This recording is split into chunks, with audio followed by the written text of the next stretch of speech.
For centuries, we searched the stars for a sign of intelligence, never imagining it was looking back.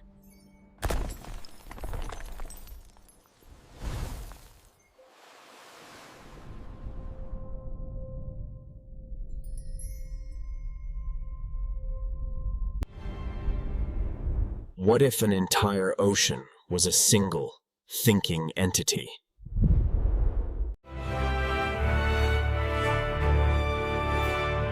Welcome to Solaris. The planet that looks back at us.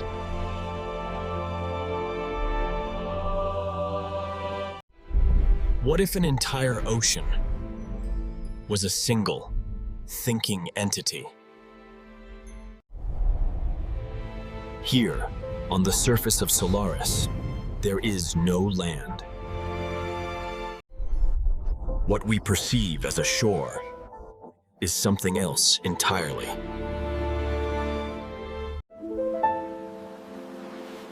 It is a fleeting thought of the ocean, frozen in the shape of a crystal.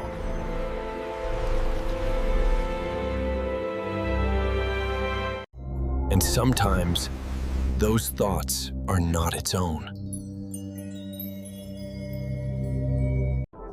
It studies us, probing our minds.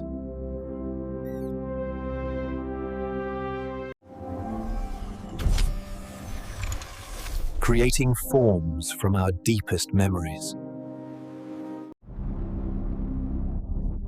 We expected chaos, the beautiful, aimless dance of a newborn consciousness. But the abyss was not dancing, it was marching.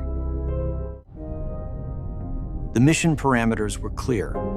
Observe, analyze, do not interfere. And so, our probe became a follower, a silent disciple in a pilgrimage of light. But this was not random activity. This was a destination. The destination was not a place.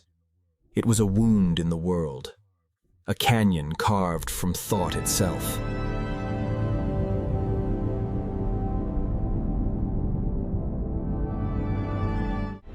But the path was not open. Something was waiting. It was not a wall. It was a question, posed in a languor of light. A physical approach was futile. The barrier yielded, but did not break. It was not a lock to be forced. It was a keyhole that required a key of its own making. And then, a pattern, not a message, but a frequency, a single, resonant note in a symphony of light. The question had been understood. Now, for the answer.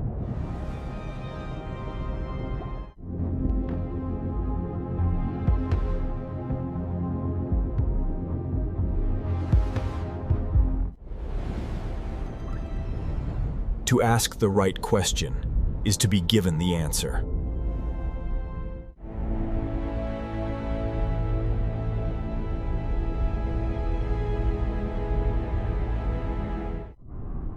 But beyond the gate, there was no empty hall.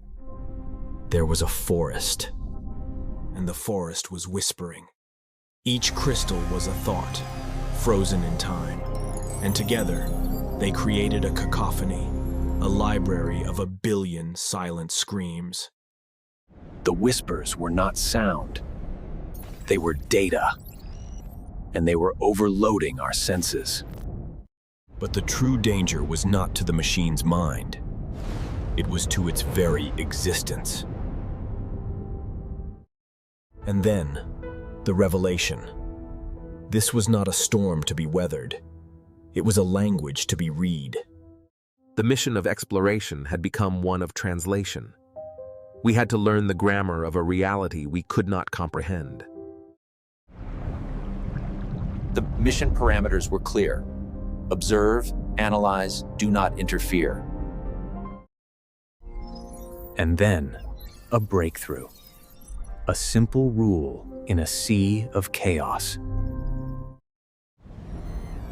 But a theory is one thing. To trust it with your existence is another.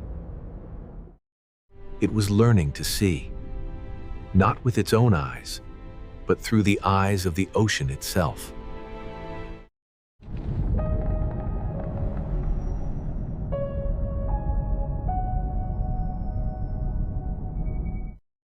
The forest was no longer a threat.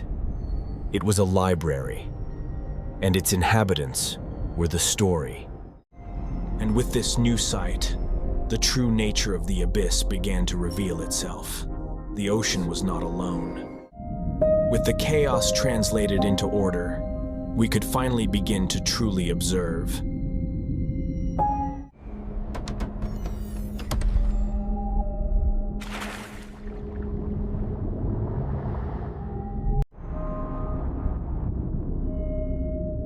The ocean is not alone.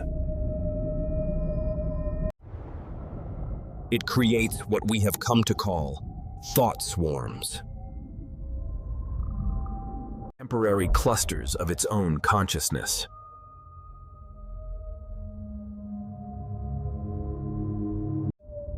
Their mission: to explore the planet's own depths. The study was complete, the language partially understood, but the pilgrimage was not over. The path led deeper still. But this region of the forest was different. Older, more dangerous. Here, the thoughts were not just passive. They could hunt. The rules of the forest had changed. There were not just paths and walls. There were hunters. To survive, our probe had to become a ghost, a shadow in a forest of lethal thoughts.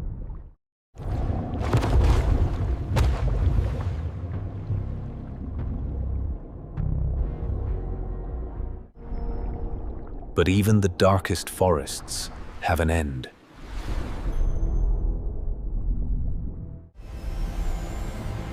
It had entered the forest as a student. It left as a survivor. It had learned the language of this place.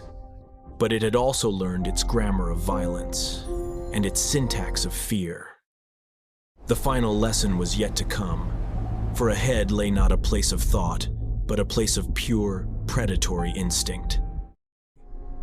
It had passed through the mind of the planet. Now, it had arrived at its heart. But this sanctum was not empty.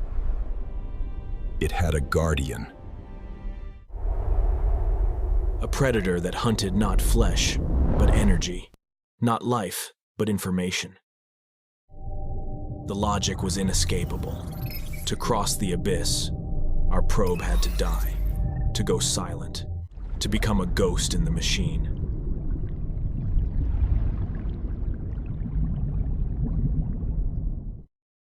Its only defense was to not exist, to become just another piece of silent, drifting debris.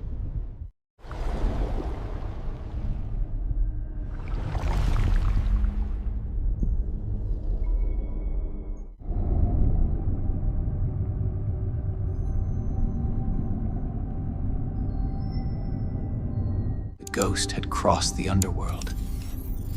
It was time to be reborn. It had passed the final guardian. The path to the heart was now open.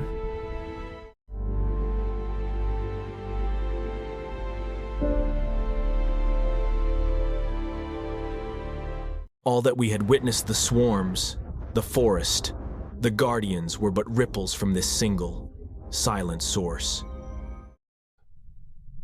But in observing the heart began to observe back.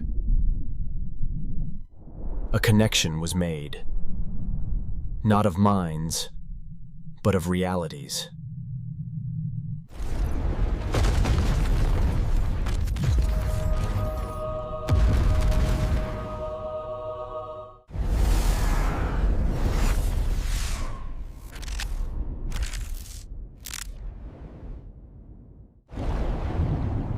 The conversation had begun.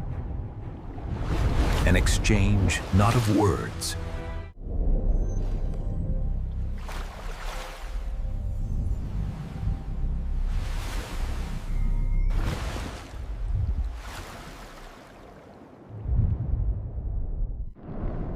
They live for only a few hours, their purpose fulfilled. When their experiences are transferred back to the whole. But sometimes, on rare occasions,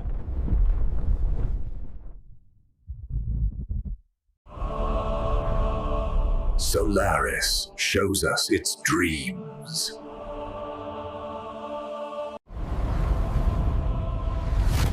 Grandiose displays of psychic energy.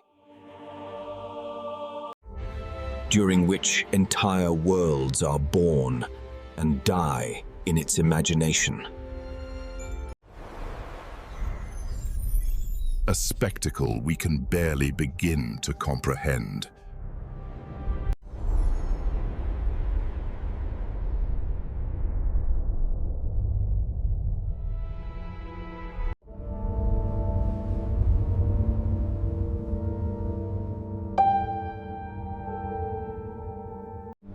We came here to study it.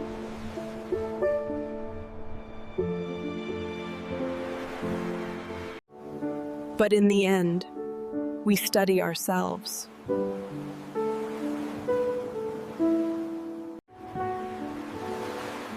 In the endless mirror of a living ocean. And the ultimate question remains: what does it see when it looks at us?